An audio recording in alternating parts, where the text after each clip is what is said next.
Here's a question for you. Is marriage overrated? Why aren't people getting married anymore? A new Pew Research poll found that 2 in 5 young adults think marriage is an outdated tradition. Marriage rates are at their lowest right now. Is marriage really even worth it? More than half of marriages end in divorce. If you get married, you have to be stuck with this person for the rest of your life, right? That's why you get married. So that's why it's declining. Why would you get married if you want to have just one partner when you can have multiple? Marriage is stupid. Welcome to the Married AF podcast, self-proclaimed greatest marriage relationship podcast on the planet. Marriage is stupid if you want to have multiple partners. Your face just cringes when that girl talks. I hope I never meet her or someone that sounds remotely close. For all of you who watch on YouTube, please, and if you don't watch on YouTube, just go to YouTube, and you don't have to watch the whole thing on YouTube, although it is more fun to watch because we can get animated a little bit. But Monica's face when that girl begins speaking, like, why would you get married? Like, why would you want to be married, be stuck with one person for your entire life when you can have multiple people? Now I have to go and watch just to see how my face changes. It is a face of just pure disgust. Like, what in the world is this person talking about? They have no clue, and they're missing out on it all. She's a big ignoramus. A big word. Big word of the day. We need a noise or something for wah, wah. Big word of the day. Like the thing, the Mexican word of the day. Those things. We need one. Big word of the day on the podcast. Something like that. And today's is ignoramus. But welcome back to the podcast. We're here. And I'm excited about today's show. We want to thank everyone, as always, who listen and download and subscribe and watch and like. And all of that stuff, who are watching on YouTube. Like, YouTube's getting more watches and more watches and really? more watches. Yeah, we had we had over 1,000 watches last week. Yes. Oh God. So watch out, Dude Perfect. We're coming for you. I'm just saying. Watch out, in your 60 million subscribers, Dude Perfect. We're coming for you. We're gonna be nipping at your heels. You kidding me? Do we even have subscribers? Yeah, we have several. Oh. So, but yeah, nearly 1,000 watches. Never logged on to whatever. I know. You're just like, put hey, out there. I'm just going to be a pretty face. I'm going to show up. I'm going to speak my mind, and then, baby, you handle the rest. That's essentially what you've told me. And you know what? I think it's worked. I think it does okay. Yeah. I'm sorry. I don't even go back and listen. I know you don't. Listen, I go back and listen. Listen, I contribute. I'm one download per week. You can count me in for one download per week, okay? Or per episode. I go in, I get my one. So we at least have one. We have one person who's listening. It may just be me. But hey, we're going to guarantee at least one. I mean, you might as well get yourself one, right? Whenever you're doing this, people, you want them to listen, and more people that listen, more people that download it, the more exposure it gets, the more people that get to listen. So I'm contributing one. Good job. So I'm doing my part. I am not. No, you're not. But you know what? 1 for 2 ain't too bad. If we're a pro baseball player, we're the greatest who's ever lived. If we're shooting, 1 for 2. I mean, 50-50. Batting 500. Listen, be the greatest that ever existed. You're making millions. No, you're making billions. You're getting above Shohei money. Oh. Red Sox couldn't afford me, but you're getting above Shohei money. Dodgers could afford me. Dodgers can afford anybody. Now they'll defer my money out 600 years because that's how they play now. That's just job security, essentially. Yeah. I mean, these dudes are getting paid ridiculous. I saw something the other day. As we're going to talk baseball, of course, we just got to get into baseball because the Red Sox are pissing me off beyond belief. They don't want to spend any money. They act like they're a small market team. John Henry, just sell the team. Yeah, sell the team. Give it to us. Well, we can't afford that, but John Henry, sell. I didn't say the team. We'll buy it. I said give it to us. Listen, we'd run it better than he is. Now, we don't have the money he has to be able to support it like it does. But John Henry, sell the team. But anyways, the Dodgers are deferring between 4 players, are deferring money that between the years 2030 and 2040, they're going to be paying $880 million to 4 players who will no longer be playing for them. They just decided, you know what? Sorry, next ownership group, but you're going to be on the hook for all this. But the Red Sox don't spend money. They're making my heart hurt. It's going to be a disappointing season. Again. John Henry, sell the team, man. sell the team. Anyways, we're not here to talk about the Red Sox. We don't want to depress everybody. That way we can guarantee just one download this week, and that'll be it.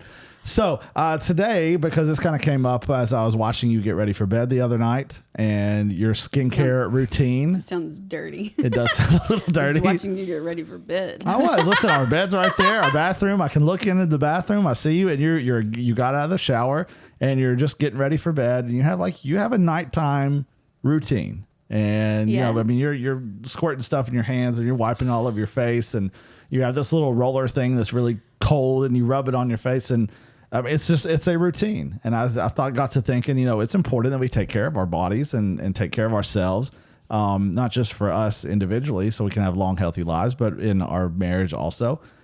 But it's the reason you look 27, even though you're 40. It's the reason you look 27 years old is because you do take such good care of yourself and your skin and your face and your body. I mean, you do. You take great care of yourself. I at least try. I don't agree with the 27. Oh, I'm sorry, 28 maybe. But I'm terrible with age. You're awful with age. I can't look at someone and tell you how old they are. No, you have But I can be around them for like 5 minutes and can tell you what generation they're from. But you can't tell by looking at them. And no, yeah, I mean, spending time with someone, you can tell what generation they're from, for sure, just by the way they speak. But I do enjoy getting mistaken as a high schooler when I'm at the school. Oh, it's fantastic. I get, why are you in the hall? And I just turn around. I'm sorry, who are you talking to? Oh, I'm sorry, Coach Powers. I thought you were a student. Thanks. I'm not mad about Seeing it. how you graduated 20 plus years ago, that ain't too bad. But it's because you take good care of But yourself. I'm also in the beauty of that when I do get mistaken as a student, it's from down the hall. Great, fine. But these people that are mistaken me as a student are actually younger than me. Which is crazy. But I think it's just attributed to how well you have taken care of yourself. Well, and you're diligent it's for about those it. 1,000 watchers we have on That's exactly right. That's why it's all about the viewers. It's all about the viewers. We're doing everything for the views now, for sure. some Botox now. Making me self-conscious, and I'm not that self-conscious person. Yeah, you're gonna have lips all sucked in and big giant lips and We're this. gonna do pouty faces all the time now. Listen, yeah. So, but it just got me thinking about taking care of ourselves. And I mean, we're not a picture of health all the time. No. We're not the people in the doctor's office that says, "Hey, this is exact." But I think we take pretty good care of ourselves. I mean, I think overall we do. We're fairly healthy. I feel like it's a bit more than the average person. Yes. So we're maybe a smidge, a hair, a freckle above average. Just we're hanging on to that 51%, I guess.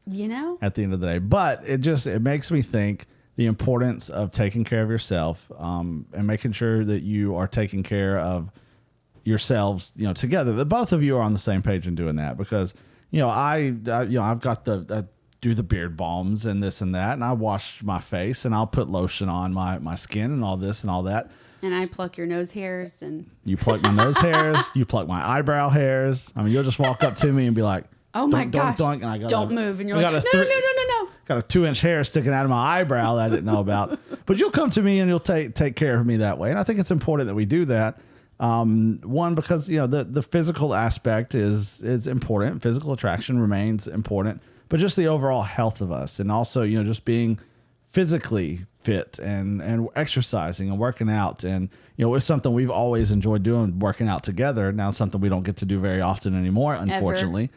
But we've always enjoyed working out together, and going to the gym together, or exercising in some way together, whether it's doing yoga at home or just stretching or anything like that. And just the importance of being able to do that. So, doing that together is obviously ideal. I mean, obviously. I mean, it's better. Now, again, we can't always do that, together, unfortunately. But I think both parties working out and staying fit is very, very important, because, it is improved health. It will allow you to run around the backyard with your kids and play with them longer. It's going to help you live a longer life to do what you're supposed to do. It increases your energy levels. Gives you endorphins, and endorphins make you happy. And happy people just don't shoot their husbands. That's right. And I don't want you to shoot me at all. But there's a mental health side of it too. You know, being physically fit and, you know, working out, it helps relieve stress because we all have the daily stresses of lives and, you know, just the things that happen in kids and careers and this and that. And it's a nice outlet to blow off some steam every now and again. Because if we just hold it in and we don't have a place to be able to blow off that steam, watch out. One day it's going to explode. It improves our moods. It improves our own self-esteem. If you go to the gym and you see, you know, you see progress and you see, okay, I'm looking a little fitter than I did, you know, a month or so ago. That boosts our own self-esteem, and just the same with our skincare and all this. So I just kind of wanted to ask you, when we worked out together, again, we can't do it as much anymore, unfortunately. What was your favorite part of working out together? Oh boy. So like when we would go to the gym together. Yes. Okay, so when we go together, we didn't necessarily do the same workout. No. You were probably, like, if we were doing arms, you would go to the cables and I would go to the free weights. We would always do abs together. We wouldn't necessarily do cardio together either. Cardio sucks. Yes, I hate it. But it's a necessary evil. Right. But you would want to do yours at the end of your workout, and I always want to start with that. Let's get that over. So when I was on the treadmill, you would be on the cables, and I'm sort of an arm girl. Just a little bit. Pop that bicep, and I'm like totally watering mouth everywhere, drooling, and just, oh.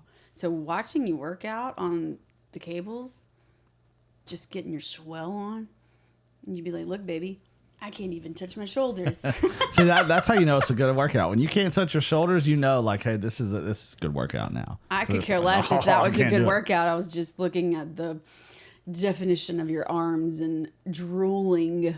But but there's something about seeing your significant other in there working out. In their zone, not paying any attention, that you are just totally undressing them with your eyes from a distance. And that's a good thing when you're married. I mean, it's a good thing to be able to do that. And, you know, it increases the intimacy that you have with each other whenever you do something physical with each other. I'm not talking about, you know, going to the bedroom and having sex all the time with it. I mean, actual doing something physical, going for a walk or a jog, which is stupid. I'm not doing that. Or a bike ride. Don't ever ask me to go for a jog with you. No, hey, baby, you want to go for a run?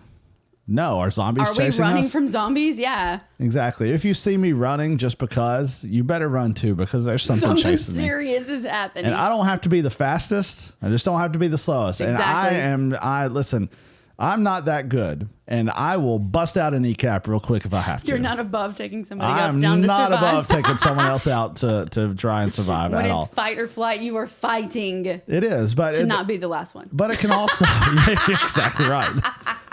But it can also, you can have these goals together whenever you do go to the gym together and you're working out together. You can have these goals and you can help motivate each other. You can be that accountability partner for each other.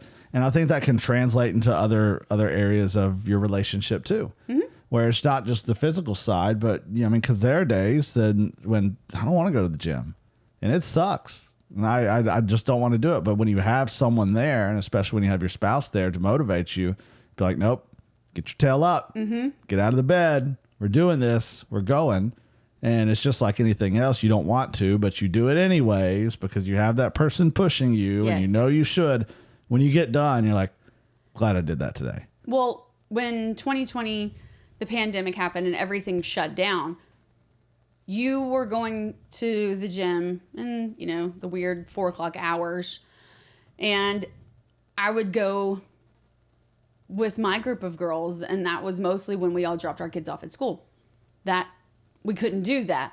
Right. So we figured out some way to do workouts in the basement at home together. I can't tell you how many times I was completely against getting up at 4 or 5 a.m., to go to the basement to do crunches or push-ups or whatever we were doing that day. TRX bands we had hanging from the ceiling. Right. We had a treadmill from my parents' house and just whatever we could find. We got it.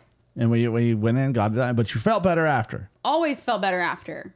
That's even like this morning. I woke up and everyone was still asleep. Cash was awake.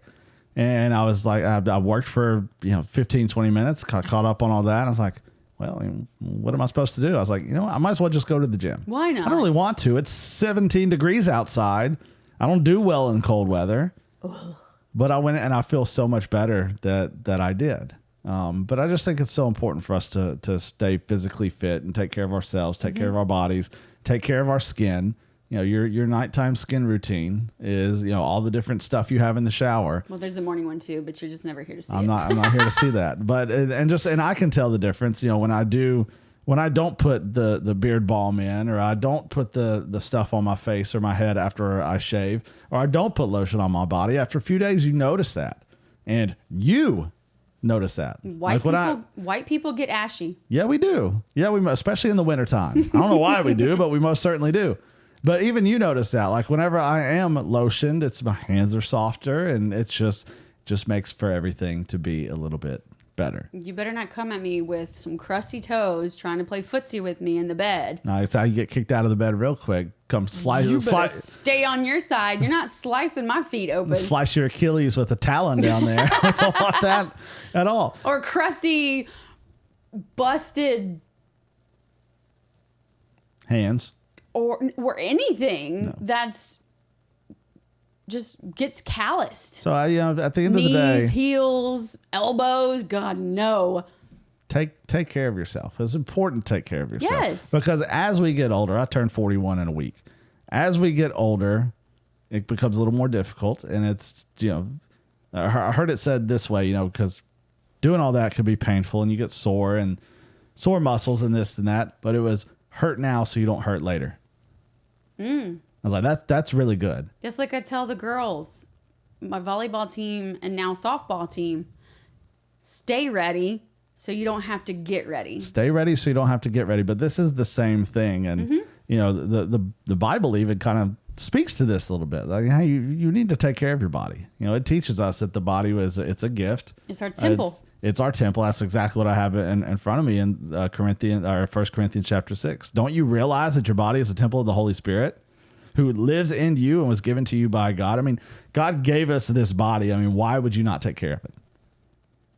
Why would you, gave us our body and you're just going to piss it away? Right. And not take care of it? Now, there are some exceptions, just exceptions to every rule. But this, for me, makes me think of if you have some type of medical condition. Well, yes. Maybe like a thyroid problem where it's overactive, and sometimes I think it's overactive where you gain weight. Mm-hmm. Or you have some kind of autoimmune thing where you are supposed to keep it very simple. Like our friend Caitlin. Yes. She can't do any, what is it, like aerobic anything. Yeah, it's anaerobic exercises or something. Yeah, some sort of exercise. I can't remember which one is. Like she cannot go out and go do major cardio. Mm-hmm. And that's where you go in, you find what little you may be able to do. And then also our diet matters a lot. I mean, we're 2 weeks into 21 days of prayer fasting, and something we've always done. And we don't go balls to the wall, and we're not crazy with it. Anymore. No, the Daniel fast for 2 years, it was exhausting, and it was tough. And it was definitely the Lord that made us get through that without killing each other. But baby, this temple was looking good. Temple was looking good for days. Sure.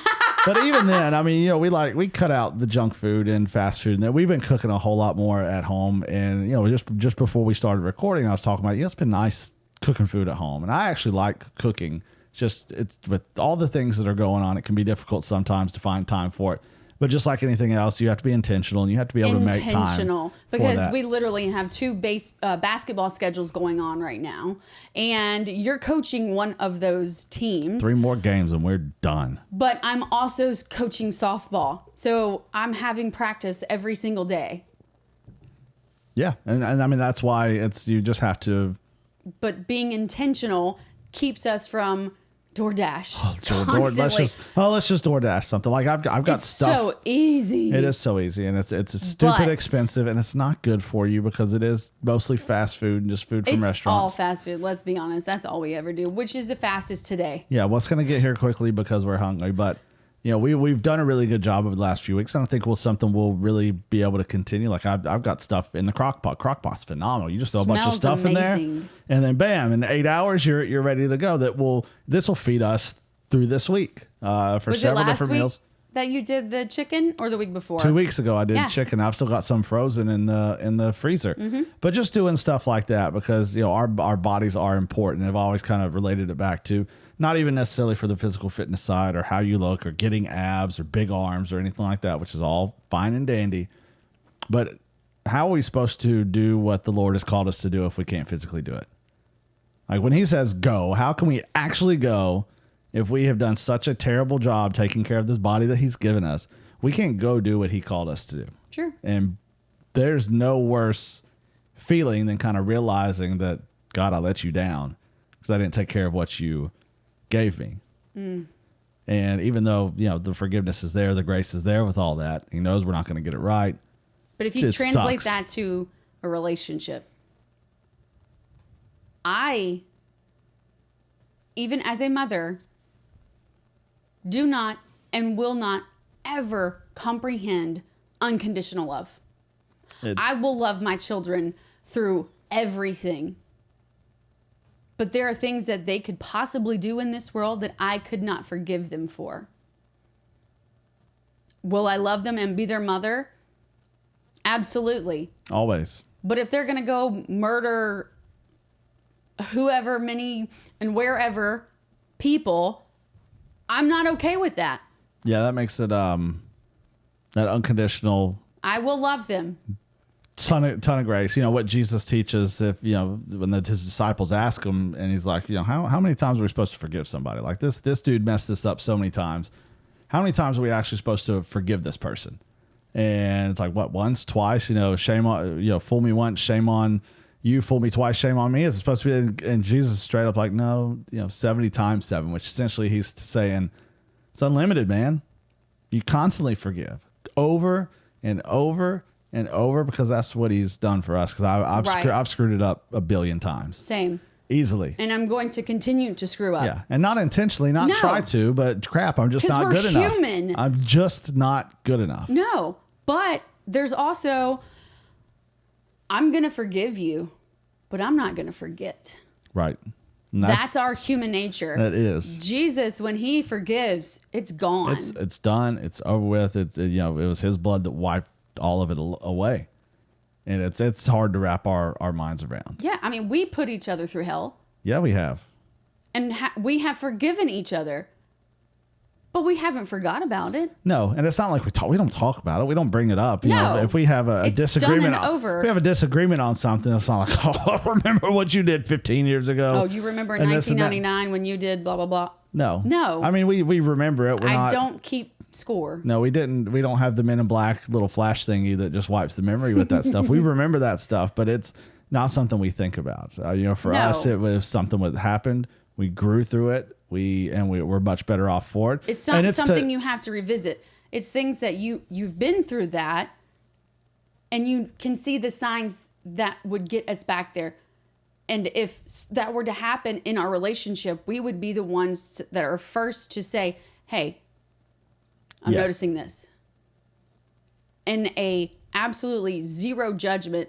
And if you were to come to me and say, "Hey, I'm not understanding what's going on right here. This is what I'm seeing, and it's all too familiar." Yep. And I would just be set back because obviously if I don't see it and you do, but you don't confront me about it, how am I supposed to know and move forward? If you don't know, you can't necessarily repair it or fix it. But that's true. I mean, we can come to each other and say, "Hey, I'm seeing some things, and this is what I'm seeing." And really for us, we're probably more or less like, "Oh my gosh, I didn't recognize that. I didn't notice that. I didn't know that I was doing that. I didn't know that was happening. Oh my gosh, I'm so sorry." I'll be more, more aware of what I'm doing, and then you're able to move past. So you don't go so far down that road that it does get somewhere really, really bad, really, really quickly. It's so important. There's, it kind of goes, and this is kind of what culture has taught us today is, just because you can do something doesn't mean you should. Just because you can do something doesn't mean you should. It's that simple. That goes for every little thing in life. Situation possible. When we're talking about fitness and taking care of your bodies and this, just because I can eat that box of Twinkies doesn't mean I should. Just because I can eat the whole sleeve of Oreos with milk doesn't mean that I should. Just because I have a whole can of Nutella that I want to eat so bad doesn't mean I should. Just because I want it doesn't mean I need it. Just because I can go text this person behind my spouse's back doesn't mean I should. Just because I can go drive 200 miles an hour in a car doesn't mean there's so many ways that this can go. And that's how and we're all guilty of it. Shoulda, woulda, coulda. Mm-hmm. I could have not texted that person. I should have not, but shoulda, coulda. Could. Maybe I will. And it's exciting, and it's I'm excited about it, and that's kind of what leads us. And then, boy, that's the enemy just grabs a hold of us whenever he does that, because he's saying, you should do well, that. he's pulling up a table and he's saying, how things going with the wife. I don't know how you put up with her. You're better than I am. But that girl at the gym, that girl at work, she's really cute. She's really, really cute. She'd probably be better. And it gets in so fast. And then we begin to think, you know what? Yeah. She pays more attention to me when I say this than my wife does. Over how my wife does. And I just work with her. Mm-hmm. I think I saw something where most people now find, I guess, love or intimacy with people that they work with. Really? It's because we spend, in American culture is especially worse. Yeah. Because we spend too much time at work. We work way, way, way too much. And so, yeah, you spend more time with your work family than you do your real family in a lot of cases. You're living multiple lives. So I can easily see where you spend so much time with that person. Yeah, maybe they're giving you a little more attention. And then you're thinking, I can do this. And boy, this is going to feel good. And it does in that moment. But then immediately it's gone. Like as soon as you go through with it, and as soon as you send the text, and as soon as you start doing this, and if you take it all the way and you start having an affair or something like that, feels good in the moment, doesn't mean you should have, because it's going to end poorly and you have that immediate regret. Should have that immediate. That's that happiness that we want so badly. Now that you got it. And we get it, and then it's fleeting. It's and going it's gone away so fast. And there's nothing like the joy of the Lord that will completely get rid of anything that we're trying to seek the happiness for. Mm-hmm. You seek joy, you don't seek happiness. The only way to find joy is through the Lord. You said you had some stats. Do you I have do. stats? I do have some stats, and it's mostly regarding the working out side of this, because I found this very interesting, because it is important for us to work out. As we'll kind of wrap it up with that. But again, this is just something that brings couples closer together. While they work out. Yeah, while they're working out together. Well, not just necessarily while they work out, but just the benefits of working out. Benefits of exercising together. First thing, especially together. Yeah, doing it together. For us, especially you and I, it creates competition, which we're very, very competitive. This is a huge way to be able to spend quality time with one another, which for some people, that's a huge love language, quality time, because time, with kids and work and other things can be different. This can be great quality time. It improves sex. It just does, because you're there, you're together, you're sweating. Drooling over your arms. Well, listen, you're sweating, you're bulging. getting physical with each other. Listen, stretching each other out. Oh my goodness. Listen, it can lead to a lot of real fun stuff later. It's accountability. You can help achieve goals together. But this was the stat that I found so interesting, that 73% of couples who work out together are less likely to have a divorce. Interesting. Compared to, I think let's find it, 37% of couples who, I'm sorry. Yeah, 73% of couples who work out apart are more likely to have a divorce. Whoa. So Not apart, but where one spouse works out and one is not physically fit. okay, so only one of them is working out. Yes, 73% more likely to have a divorce. And then the other one, 37% are likely to divorce if they're doing it together, which means it's far less likely that you're going to have a divorce if you're exercising together. But if you have two who one is and one isn't, 73% more likely that you're going to divorce. Interesting. So Why? well, I think it's one is trying. The other And you one, can see the other is the other not. one isn't. This one who's trying probably wants the other one to try, and they just won't do it. And Causes exercise friction. kind of gets you moving, gets you going, and you go to the gym. And there are people who have that like-minded mentality, and you see them. And we've talked about it before, but women don't wear clothes at the gym anymore, and that's not good for men at all. That's another huge benefit of why you need to go with your spouse, because women have stopped wearing clothes at the gym. It's basically bikinis that you see in there now. But it's neither here nor there. That's another conversation for Gen another Z. day. Yes. Ugh. But just the benefit of exercising, and especially doing it together, I think is so important for couples. But just being physically fit, not just for each other, but for your family, for your kids, so you can lead a longer, healthier, happy life. But most importantly, so you can do what the Lord has instructed you to do, because you can't carry it out if you're physically unable. No, well, I want to give those out there that are, if people listen, a little hope. You'll have one listener. At least one. So I'm At least me. I'm going to ensure that my husband hears this. That you go to the gym, you are still a motivated gym goer. Mm-hmm. I'm not.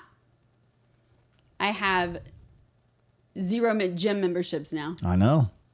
I got rid of all of them. One, because I necessarily, people are like, oh, you can make time to go to the gym.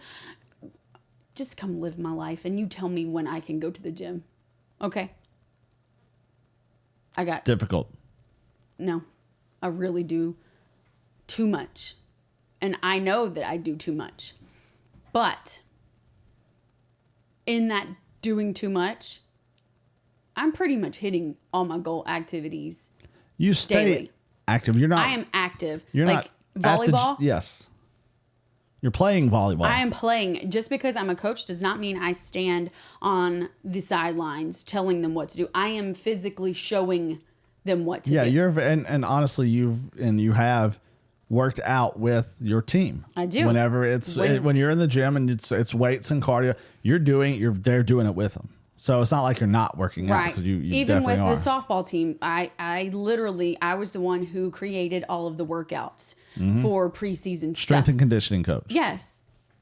And I would always go, look, don't complain about this. If I'm 40 years old and I can do this and I can do this better than you, and I haven't really went to a gym in, at least 3 years now, why are you letting this old woman show you up? And if we're doing something and it's like a plank and we have to do shoulders, so I will get down in front of them face to face and go, come on, faster, faster. I enjoy that.